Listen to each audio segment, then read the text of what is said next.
The Vale of Arryn was the last of the great kingdoms left. Old and proud, House Arryn did what they always did in times of strife. They shut the bloody gate, sealing off the Vale. Then, the Queen Regent Shara of House Arryn retreated with her son, the boy king Ronald, into the Eyrie, their family's impregnable fortress.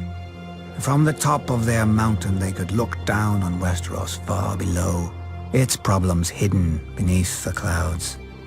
But one day, Queen Shara entered the outer courtyard to find her young son sitting on the knee of Visenya Targaryen and ogling her dragon Vhagar beside her.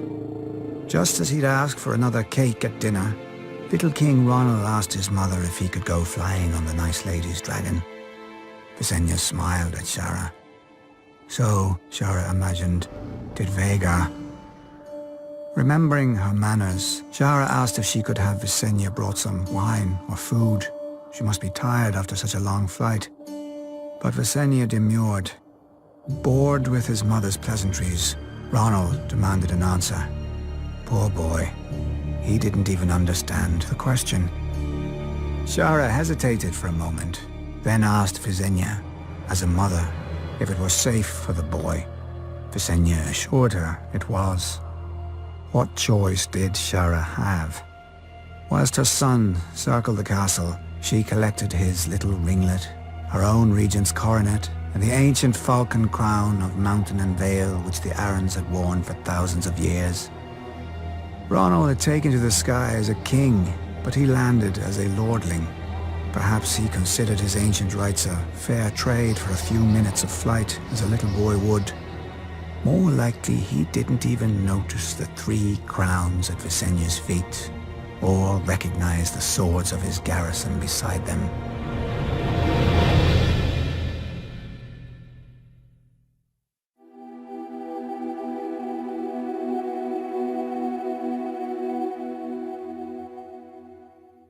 The heads of Westeros had bowed to Aegon, but its heart still beat free. Old Town, the center of the Faith of the Seven. There dwelt the High Septon, the father of the faithful, who commanded the obedience of all Westeros, save the savages of the north and their old gods. When Aegon had landed in Westeros, the High Septon had locked himself in the Starry Sept and fasted for 7 days and 7 nights, one for each of his gods. All he received for his trouble was the divine wisdom that if Old Town took up arms against the dragon, the city would burn, faithful and faithless alike.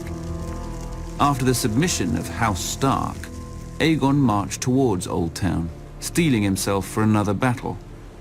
But he found the gates open, with the High Septon welcoming him. The pious fool even had the arrogance to grant what Aegon had already won, and anointed the last Valyrian as Aegon of House Targaryen, first of his name, King of the Andals and the First Men, Lord of the 7 Kingdoms, and Protector of the Realm. As if titles meant anything to a man before whom time itself now bowed. The Maesters would hence divide all history into before and after conquest. Most expected Aegon to stay and make Old Town his seat. But soon after his coronation, Aegon returned to the mouth of the Blackwater River, where he had first set foot on Westeros. A small town had since sprouted around his primitive fort. To honor their new master, the locals dubbed it King's Landing, though it looked more fit for a hedge knight, with wooden palisades, muddy streets, and piles of mangled swords carted in from every corner of the conquest.